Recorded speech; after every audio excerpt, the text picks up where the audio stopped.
So, as we have already discussed, that the play Merchant of Venice is written by William Shakespeare, and we discussed the setting of the play, the conditions, the situation which were there when he wrote the play, and the introduction of the character was also discussed in the previous session. Now, we'll start with Act 1, Scene 1. Okay. So, Act 1, Scene 1, it takes place in a street in Venice. So the play Merchant of Venice is set in the city called Venice, and this particular scene, the play begins with scene 1, and this particular scene is set in a street in Venice. As you can see it in the picture, there are many merchants, they are walking around, people, there are small, you can see some boats there, right? So the scene is taking place in a street. Now the characters present in the scene, there are some characters you will see who are involved in the scene are Antonio, Celerino, and Celanio. And later on, they will be joined by Bassanio, Bresciano, and Lorenzo. So, first, when the scene begins, you see that Antonio, Celerino, and Celanio, they are talking. Antonio is a big, wealthy merchant, big businessman. Celerino and Celanio, they are his friends. Now, when the scene begins, Antonio, as you can see in the picture, he is in a bad mood. He is in a melancholic mood. He's feeling upset. And he doesn't know the reason that why I am feeling this way. So I will give you a quick idea that what is going to happen in this scene. So it would be very easy for you to understand.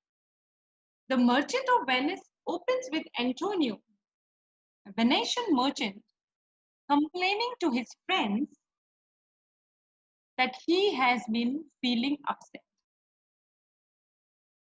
Now, as I told you that the scene opens and Antonio says that I'm feeling upset, I'm feeling bad, but I don't know what is it all about. His friends Celerino and Celanio suggest that he could simply be worried about his ships. Now, why they are talking about ships? So you will see very often they will be referring to the ships, they will be referring to oceans. Why? Because I told you they are the merchants, they are businessmen, and their business is in ships. So very often you'll see them referring to the ocean, referring to the sea. Now Celerino and Celanio, they try to make him understand that if you don't know the reason about your sadness, I feel that you may be upset about your business, which is there on the which is there in the ocean. He's referring to the ship. Celerino and Celanio exit as Bassanio, Lorenzo, and Bresciano enters. So these are the other friends. So once we will see the dialogues or the conversation between Celerino, Celanio, and Antonio, once they complete it, they are joined by other friends like Bassanio, who is the best friend of Antonio, Lorenzo, and Bresciano. Bresciano playfully chides Antonio for being so solemn about he and Lorenzo leave the stage. Celerino and Celanio exit as Bassanio, Lorenzo, and Bresciano enter. Bresciano playfully and for being so leave the stage. Okay, so first, for now, you have to keep it in your mind that you will see Antonio, Celerino, and Celanio talking about the sadness of Antonio. Is it clear? Everyone, just keep the simple thing in mind that Antonio is here, Celerino and Celanio, they are here, and they are talking about Antonio's sadness. Okay, let's start with the first dialogue here. Few things you have to keep in your mind is learning Shakespearean language and reading Shakespearean language is really, really tricky. You have to be very focused, okay? Because he doesn't write in modern day English. He writes in Shakespearean language, which is inspired by Latin and native speakers back time of his times. So you have to be very careful. Okay? If you don't understand any particular word, you have to ask again and again. Antonio. Enter Antonio, Celerino, and Salanio. In sooth, I know not why I am so sad. In sooth, in sooth means to be honest or to be true. Whenever we say, "Oh, I'm happy" or "I'm sad," we generally say, "Okay, to be honest, I don't know the reason," or "I know the reason." Whenever we are sad or upset, we know the reason of being sad or being happy. But here, Antonio, in the first line, he declares that, "In sooth, I know not why I am so sad." To be honest or to be true, I don't know why I am so sad. Why do I feel so melancholic? Why do I feel so sad all the time? It varies me. You say it varies you. He says that the sadness is making me dull and depressed. Being sad all the time has made me feel bad, made me dull, and it has made me depressed. You say it varies you. He says that you say that it is troubling you at the same time, looking at me, that I'm in melancholic mood or I'm being upset. So it's human nature. Whenever we see someone upset or uh, see someone sad, we don't feel good about them, or we also don't feel good. So he says that this sadness had made me dull and depressed, and I can see that, or it seems like that this sadness is troubling you too. But how I got it, found it, or came by it, what stuff it's made of, whereof it is born, I am to learn. So he says, but I don't know how I got it, found it, or came by it. Now, what is it here? It means the sadness. He is referring to the sadness here. Is it clear, everyone? Yeah. So he says that how I got it, found it, or came by it, what stuff it's made of. So it here he is referring to his sadness. So he says, I don't know how I got this sadness, how I found this sadness. I don't know where does this sadness comes from, and what stuff it's made of. Stuff it's made of means what is the nature of this sadness? What is the reason behind this sadness? Whereof it is born? What is the origin of this sadness? Where does this sadness takes its birth? Born means the origin. What is the origin of this sadness? I am to learn. I have to know. I have to learn about it. I have to know about it. That is the worst part of being sad, that I don't know the reason of being sad. Is it clear, everyone? Okay. And such a want with sadness makes of me. Want with means an idiot fellow, an absent-minded person. So he says that this sadness has made me an idiot. I behave like an idiot. I am sad, but I don't know the reason behind my sadness.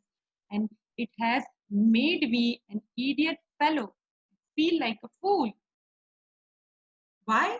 Why does he feel like that? That I have much ado to know myself. Ado means trouble. So he says that I have much ado to know myself. Even I have trouble in understanding myself now. If I don't know anything about my sadness, I clearly have a way to go in understanding myself because I don't know the reason. That's why I feel like the sadness has made me dull and depressed, and it has made me an idiot who doesn't know about himself. Any doubt in this particular dialogue? Anyone? Okay, let's go to the next dialogue now. Celerino, your mind is tossing on the ocean. So here you see, Celerino and Celanio, they are the friends of Antonio, and they are trying to make him understand. They are trying to make Antonio understand that, oh, this can be the reason of your sadness, or that can be the reason of your sadness. Why? Because Antonio is saying, I don't know the reason of being sad. So these friends are trying to make him understand that there can be various reasons for your sadness. Because since you are a big businessman, you can be worried about your shares. There are so many things to be worried about. So if you are worried about that, it's okay, right? So here Celerino says, your mind is tossing on the ocean. Tossing on the ocean means, though you are sitting here talking with us, but your mind is focused on the ocean. Why his mind is focused on the ocean? Because his business is there in the sea in large merchant ships. He says your mind is tossing on the ocean there, where your argosies with portly sail like seigneurs and rich burghers on the flood. Argosies. The word argosies, it means large merchant ship. Antonio, he was a big businessman. He had big merchant ships. In that he had got a lot of stuff, right? So he says that though you're sitting here talking with us, but your mind is tossing or focused on the ocean. And why in the ocean?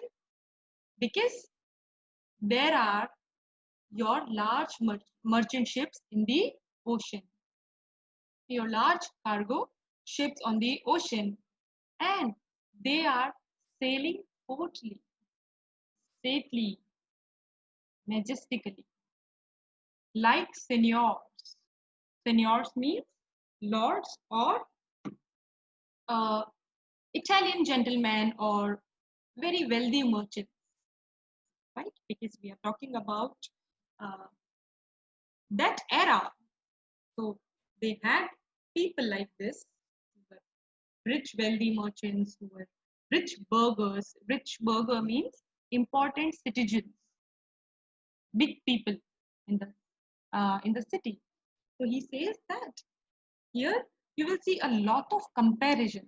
Shakespeare will compare anything with anything, and a very beautiful comparison. So here he's comparing the large, big merchant ships of Antonio with seigneurs and important citizens of a particular city. So if you have seen somewhere, these people, the lords or these important citizens, they had a particular way of walking. They would always walk on with a particular proud on their faces, and they would overlook the poor people around. Right? They will walk in a certain manner. So here he says, because you have big argosies, big ships, and your ships like seigneurs and rich burghers on the flood. Your argosies, your big ships are sailing on the ocean. How? Like seigneurs and rich, important, wealthy merchants on the flood. Flood means the sea here, not the real flood. Flood means the sea here. Is it clear, everyone? Okay. So he says that your argosies, your big merchant ships, are sailing majestically on the ocean, on the flood, like seigneurs and rich, important, wealthy merchants, like lords and gentlemen, or as it were the pageants of the sea. Pageants mean the procession. Okay, so he says that your large argosies, your big merchant ships, they are sailing majestically on the ocean like lords, important citizens, or as it were the pageant of the sea. So because on this ocean there are many seas, it seems like a procession is going on.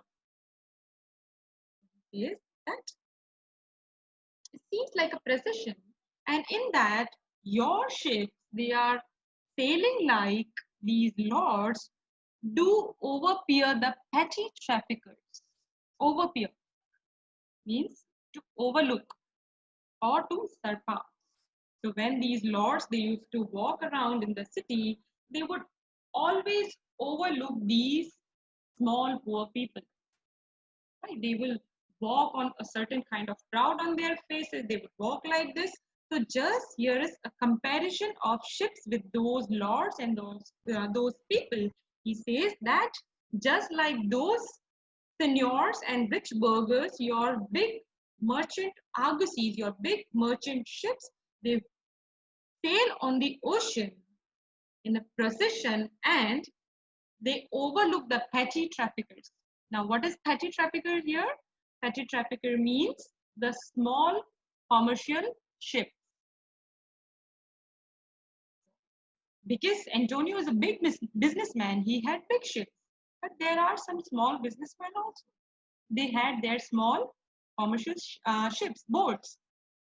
So he says, it seems like in the ocean, your big merchant ships, they are majestically sailing and they overpeer these petty small traffickers, means small commercial boats that curtsy to them.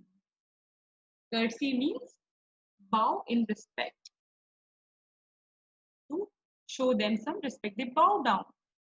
Is that these small boats, to show respect to your large argosies or big ships, they bow down in respect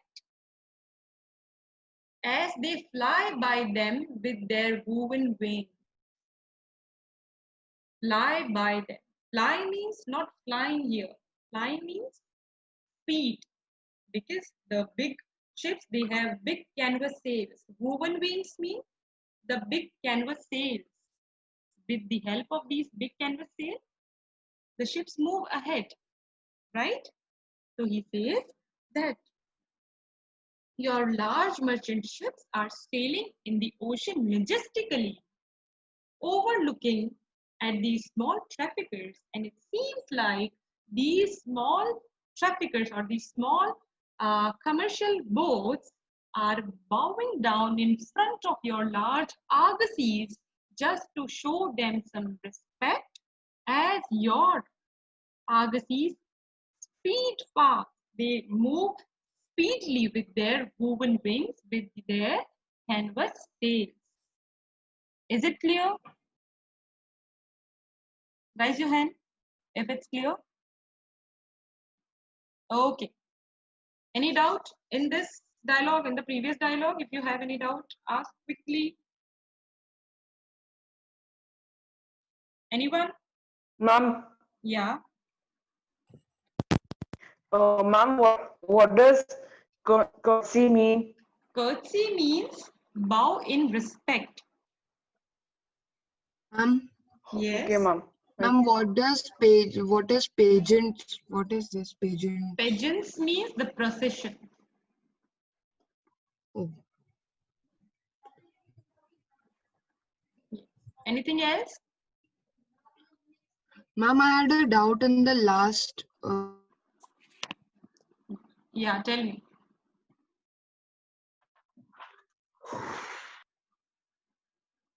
Who was asking for a doubt?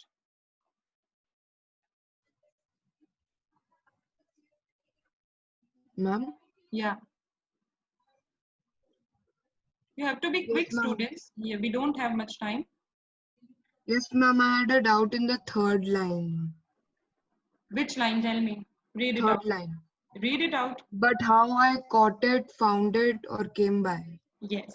So here it is the feeling of being sad, the sadness. So he says that how I caught it, how I caught this sadness, how I caught this feeling of being sad, how I found this sadness, or how I came by it. What is the reason of this sadness? I don't know. Is it Okay, clear? ma'am. How I Yes, came by ma'am. this sadness? I don't know. Yes, ma'am. Is it clear? Yes, ma'am. Okay, let's move further. Okay, and you have to be very, very attentive, students. Who's saying what?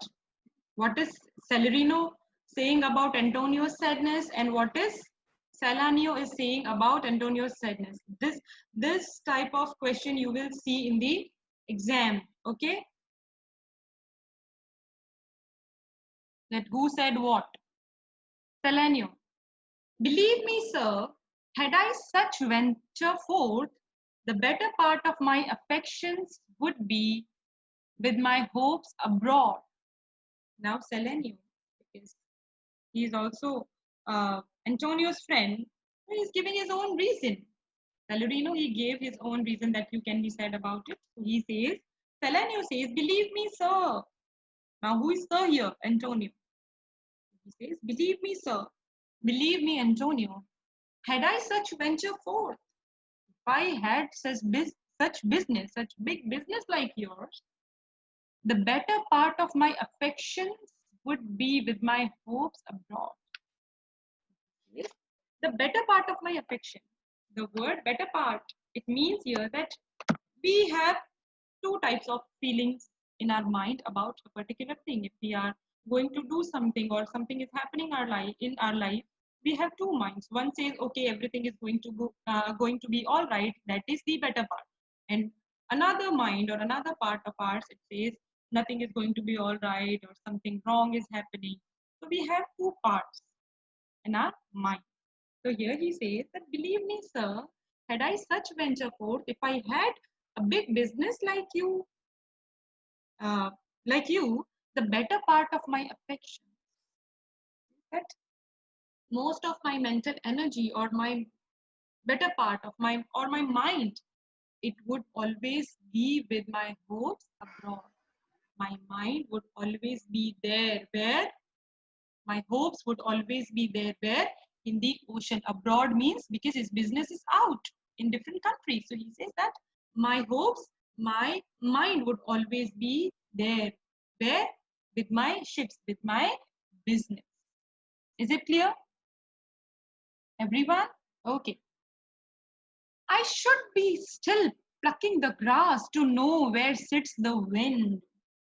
And as all of you know, that ships, they sail with the help of wind, right? So he says, because my ships, they are there in the ocean, so I would always pluck the grass to know the direction of the wind. He would pluck a grass, he would keep it in the hand to see the direction of the wind, which direction the wind is blowing. If it is going against his ship's direction, then it's an issue. He would be worried about it. And if it's going with the direction of the ships, it's good for him. It's good for his business, right? So he says that if I had such ventures, if I had such business like you, I would always be plucking the grass. First, he says that my mind would always be there abroad with my ships. Second thing he says that I would always be plucking the grass to know the direction of the wind. Third thing he says here is, I would always be peering in the maps for ports and the piers and the roads. If I had such business like you, I would always be looking carefully in the maps. And what will he do? He will look in the maps for what? For ports, for piers. Pier means the harbors, and the roads, or the channels. The roads here means the waterways or the channels. So he says that if I had such business like you, I would be doing such things. First, he says that first my mind would always be there with my ships.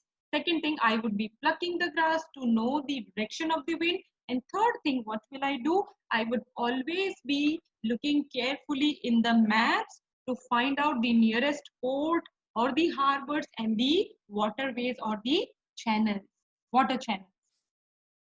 And every object that might make me fear misfortune to my ventures, out of doubt, would make me sad.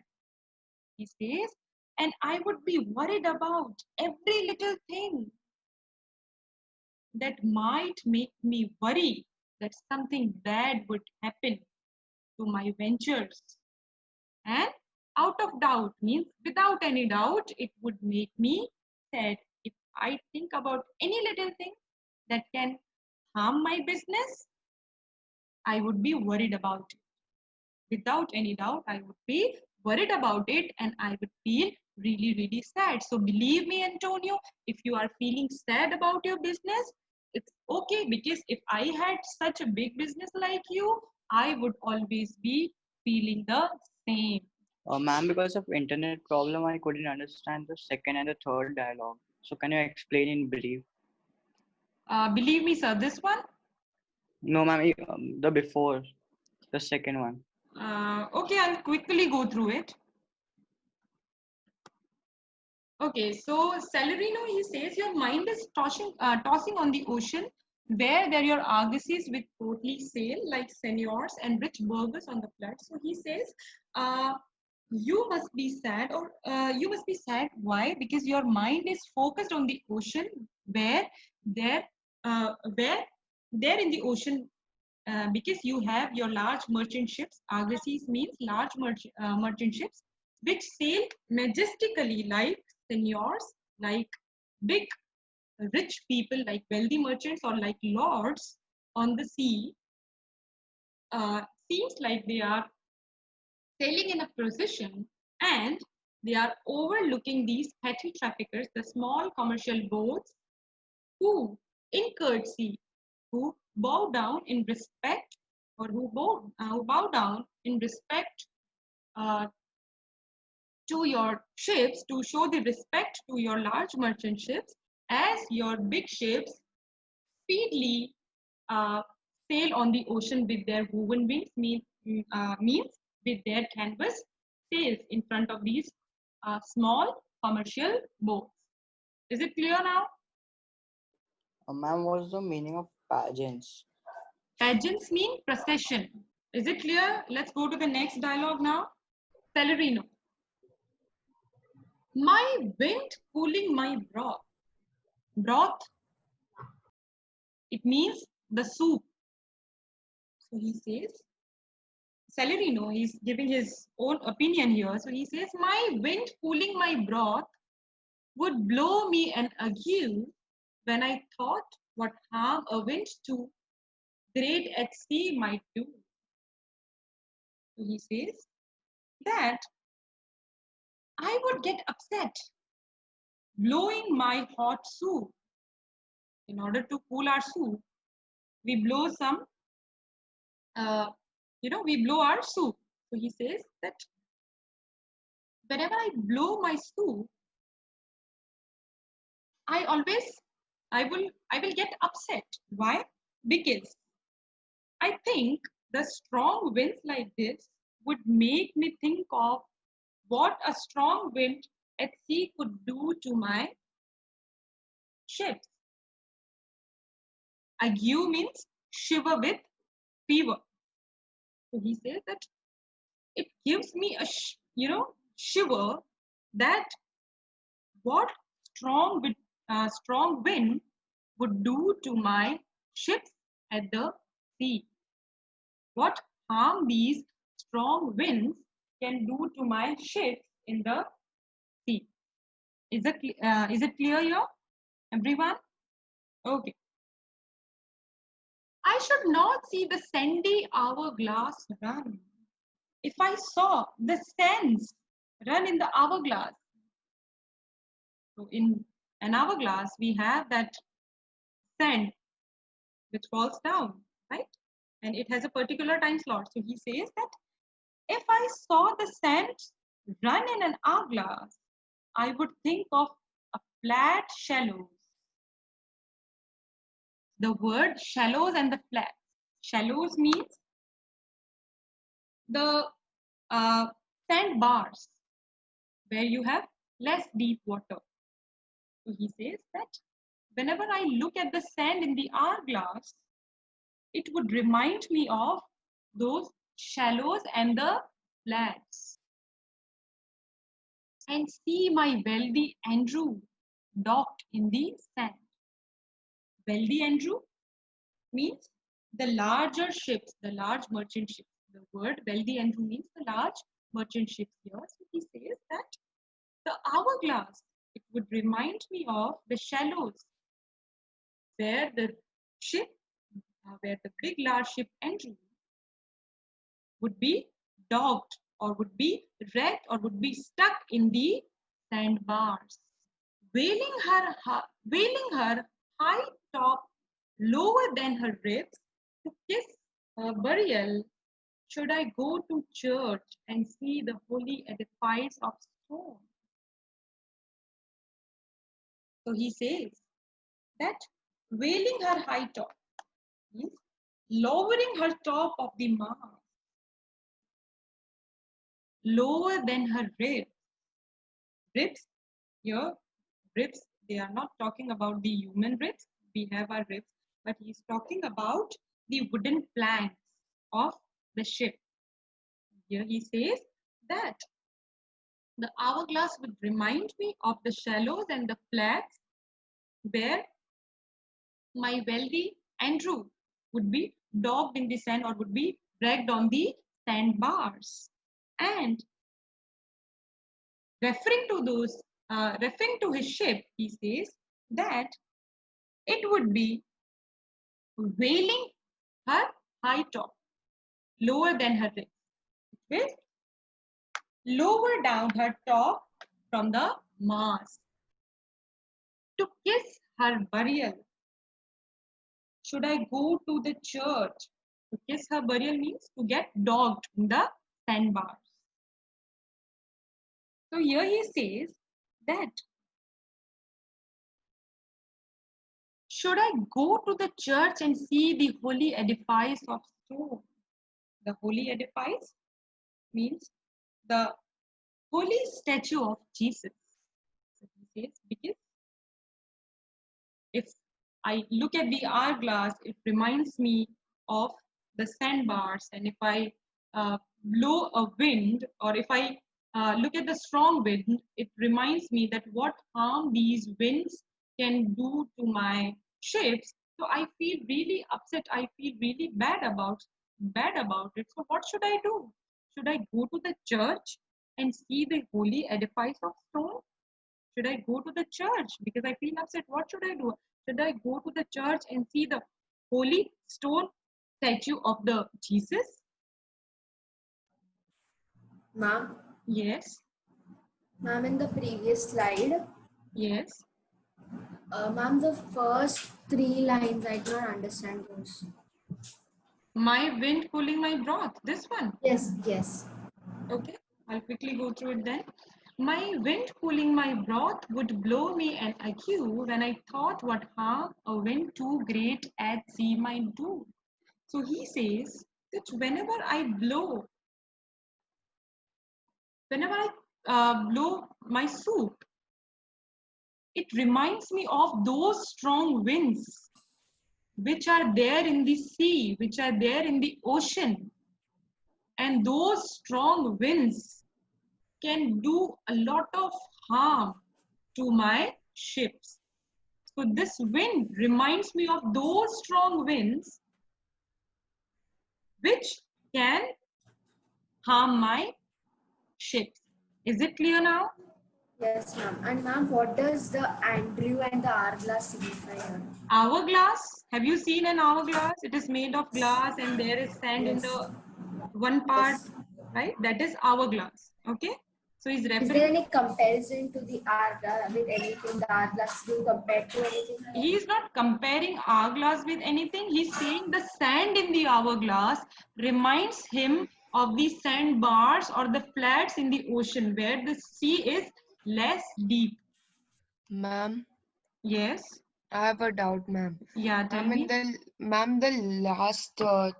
In the last three line, the first line, veiling her high top lower than her ribs to kiss her body. Yes. I didn't understand that particular line. Okay, I'll tell you. So he says that veiling her high top lower than the ribs. So here he is referring to the woven wings or the canvas sail. So he says that veiling her high top lower than her ribs. She is lowering her top. The ship is lowering her top of the mast. Then her ribs. Ribs means the wooden plank, right? To kiss her burial means now they are stuck in a sandbar and it seems like they are going to get buried here, the ship. I couldn't understand the fifth and the sixth line, Read out the line. but I should think of shallows and of flats and see my wealthy Andrew docked in sand. That Okay. one. Shallows and flats mean the sandbars. Okay. The shallow waters or the sandbanks. Yeah. So he says that when I look at the hourglass, the sand in the hourglass, what does the sand reminds me of? It reminds me of the flats, the shallow waters and the sandbanks, which is there in the ocean. So he says when I look at the hourglass, it reminds me of those shallow waters where my ship can be, it can be wrecked there or it can get stuck there. Okay. Okay. Thank you, ma'am. Andrew means the large ship, the merchant ship.